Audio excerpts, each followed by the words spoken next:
C'est un retrait prévisible parce que ces 2 dernières années, ces pays étaient en difficulté, étaient confrontés au terrorisme et visiblement, durant toutes leurs difficultés, la CEDEAO n'est pas venue à leur aide de façon concrète.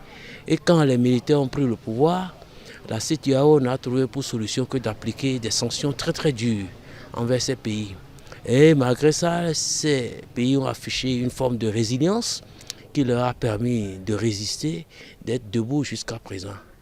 Et manifester véritablement la volonté de sortir du franc CFA, de sortir d'une organisation qui ne se préoccupe pas vraiment de leurs problèmes.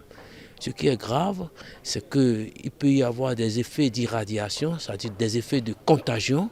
D'autres pays peuvent les rejoindre et ce serait non seulement la fin de la CEDEAO, mais aussi de l'UEMOA et peut-être du franc CFA. Moi, je ne peux pas dire ce qui va arriver, mais ce qui est sûr, si les militaires au pouvoir dans ces pays-là tiennent et on arrive à avoir des soutiens sur la scène internationale du genre de la Russie, de la Chine, bref, des pays qui convoitent les BRICS, et je ne vois pas ce que la CEDEAO peut faire. Elle dit qu'elle n'est pas informée. Mais c'est une nouvelle qui passe comme une rumeur et qui a des effets. Quelles sont les relations que la CEDEAO a avec ces pays-là?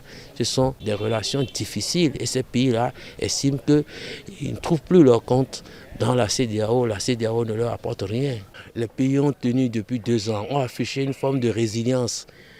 Mais c'est plutôt les autres pays qui auront des problèmes. Je vous ai dit tout à l'heure qu'il y aura des effets d'irradiation, c'est-à-dire de contagion. D'autres pays de la sous-région seront tentés de les rejoindre pour former un grand bloc et peut-être ils vont chercher à avoir le contrôle d'un port de la sous-région pour avoir accès à la mer. Je pense que c'est dans cette perspective-là qu'il faut s'orienter si l'on veut être réaliste.